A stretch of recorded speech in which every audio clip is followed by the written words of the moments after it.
Good afternoon, everyone. How are you doing? As you already heard, my name is Harvey, and I'm a third semester English and and also apparently I'm a research assistant. So thank you for that. I just want to thank Dr. Chun and Dr. Grace for allowing me this opportunity to present their information. I hope that I don't misrepresent any of the information, and I hope that if there's a mistake, we can all learn from it. And also thank Dr. Reed in his absence for his contribution to this study also. I just want to start by introducing the aim of the study to you. This particular study is characterized by the association of alcohol drinking patterns to self-inflicted intentional injuries. And although there is a lot of data that was available to this study, we'll just be focusing on the self-inflicted intentional injuries for today. Okay? And so we're doing this, this study was done in an effort to kind of go into the current alcohol issues and the high risks that are associated with them. For the study design, a cross-sectional study was used, so the information that was available in Seoul, Chun, Gwangju, and Ruan was used to compile the information for this study. So when it comes to the participants, 3,004 patients were actually approached to participate in the study. Over 1,989 patients actually consented, which is a pretty good acceptance rate here with a 66.2% response rate. Unfortunately, 14 of the patients who did consent were unable for some reason to recall the information prior to the events that transpired. So it ended up being only 1,975 patients in the end. The introduction is, what is the problem? The actual problem that we're looking at is the alcohol-related injuries, whether intentional or intentional, and we see that they are becoming an increasing risk within this society in Korea, and a health concern. Why is this a feasible study? Well, the first reason would be that patients who have reported injuries related to alcohol have also been reported to be more likely to have past heavy consumption patterns prior to the injury that was reported related to this study. And also because both acute and chronic drinking habits have been equally associated with, in this case, suicidal intentional injury. So we can see there's an obvious association between these self-inflicted injuries and alcohol dependence at any level, whether acute or chronic. A study that was done informed us that whereas in 1990, at least 10 in every 100,000 people reported suicidal intentional injuries, versus today, or a few years ago, 2010, more like 31 people for every 100,000 is reporting suicidal intentional injuries. So is that an increasing or decreasing problem? That is increasing. Okay, so that's a problem, right? So when we compare the alcohol non-dependence to alcohol dependence, we find that dependents have a 7% greater risk of actually completing suicide and a 6.5% risk of at least attempting it. So suicide seems to be the focus of this particular study, and there's plenty of evidence to show us that there is an association. In one cohort study that involved over 1 million men and women, we found that high-risk drinking, or drinking not the opposite of acute drinking, okay? When those who participate in high-risk drinking are compared to those who have never had a sip of alcohol, we see that the ratio of suicide mortality is much greater. And therefore, a similar group is ideal for sampling and estimating the national injury. So even though it does not account, because it is a cross-sectional study, it does not account for each and every person in the society or in this country, it does give us a pretty good idea of what the national stats would look like. Well, you could have showed what that ratio was. The ratio was, for which one? The high-risk drinking? Yeah, it was suicide. Oh, yeah, that was nice too. Yeah. Thank you. When it comes to methods of data collection, a period of October 2008 to July 2009 was used as a survey period. And originally the target was about 500 people per site, but of course we see that was not really accomplished, but the numbers are still very good for the study. So those who were in charge of supervising the the study were trained by the WHO to make sure that the standards were kept and then the statistical power would be maintained. Although the questionnaires were originally generated in English, they were translated to Hangul and made available to the patients and supervisors there in the hospital. Both breathalyzers and ICD-10 standards were implemented in this study to, one, confirm that the people who were being interviewed were actually intoxicated, because if they were not intoxicated, then the study is no longer relevant, right? So those methods were used to select that group. There were 4 variables, main variables that were used. One was just to verify that the people who were involved in the study had been drinking at least 6 hours prior to their injury, because beyond 6 hours would make it irrelevant in this particular case. And the percent of pure alcohol was recorded for ethanol intake. They recorded according to not the liters of the beverage itself, but according to the liters of pure alcohol. Gender, age, education, and employment were recorded also for socio-demographic characteristics. And finally, drinking habits, whether moderate, binge, or heavy, were also recorded and taken into consideration.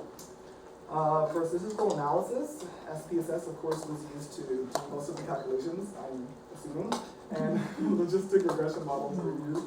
And in the end, a 95% confidence interval was deemed acceptable with a p-value or significance of 0.05.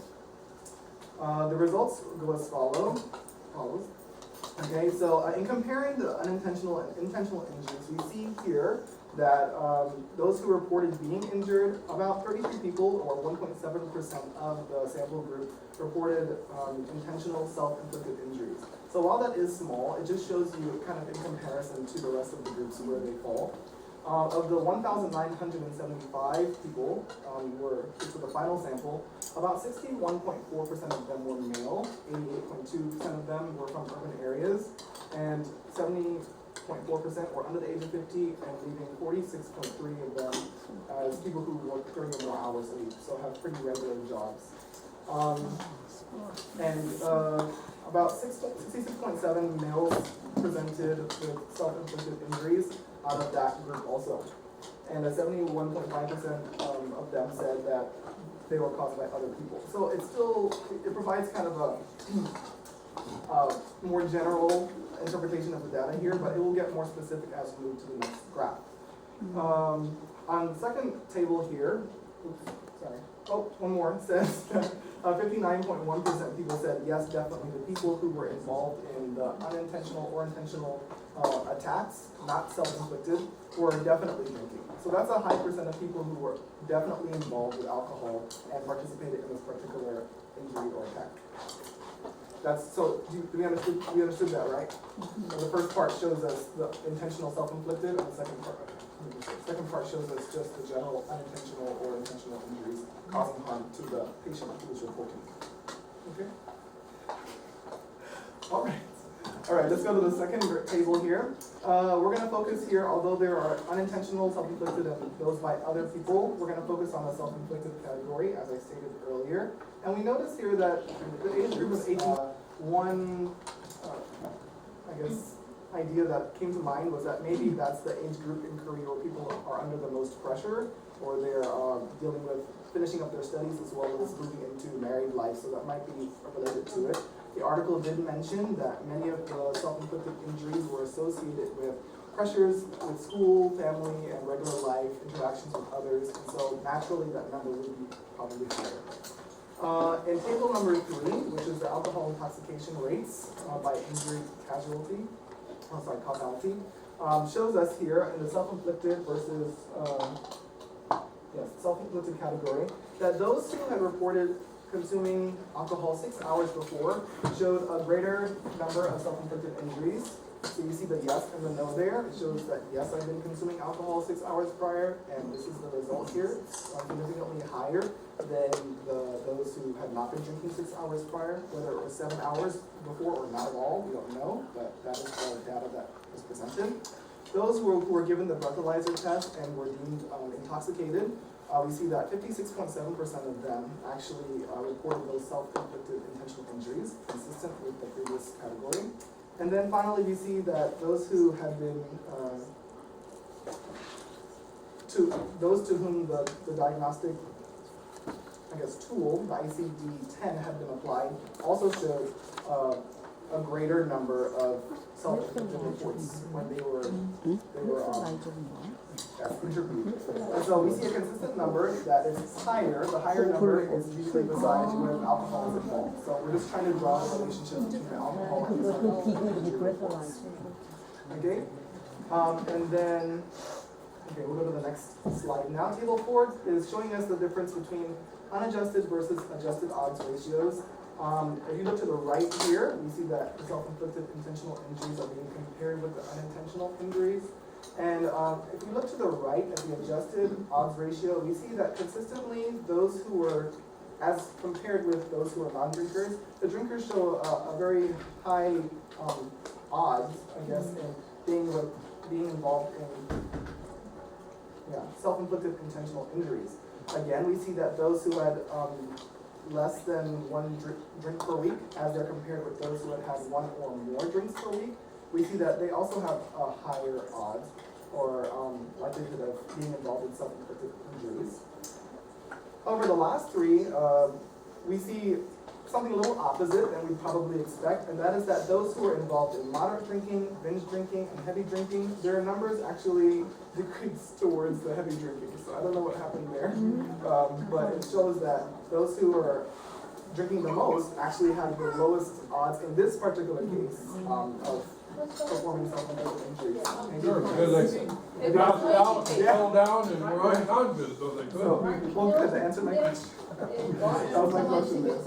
So we don't know about that. But okay, let's go to the next one. So a quick conclusion that I can draw here is that the data previously shown reveals quite a strong association between all patterns of both acute alcohol consumption and, all patterns of acute alcohol consumption and self-inflicted intentional injury in the Republic of Korea. So that little graph helps us to understand the association.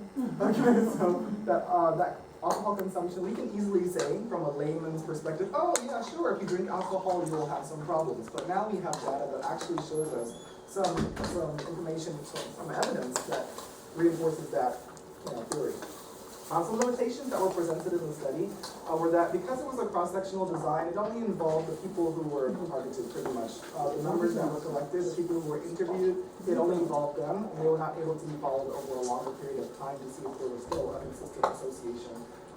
However, the statistical power was still preserved by following the WHO protocol, so it's kind of balances out there. Because the studies, as you saw in the beginning, involved only urban cities, the rural cities were not really accounted for, so we still don't know if the statistics would be the same in rural and urban areas, but this is the information that was presented. Finally, is that alcohol disorders slightly overrepresent for the entire population, and that we don't say that, oh, the entire population has this particular statistic, but rather that just those who were interviewed, we can use that as a measure. So that was a little bit of a limitation for the study. Some recommended interventions that were presented in the article included integrating national surveillance systems. I'm not really sure what that is. What is the integrating national surveillance? I guess to keep track of people who are drinking and try to have that influence, I don't know, their ability to purchase alcohol, not really sure. But, So Big Brother can watch over you. and then a brief intervention, of course, just to make information or help available to the people who might be struggling with alcohol dependency. And of course, referral to treatment to slow the trends of alcohol consumption and the associated issues, injuries. Here are some of the references, just some of the references that were pertinent and that were presented in the article. Very beautiful pictures. And Very beautiful pictures. Thank you. Any questions? Yeah. Thank you. Just give the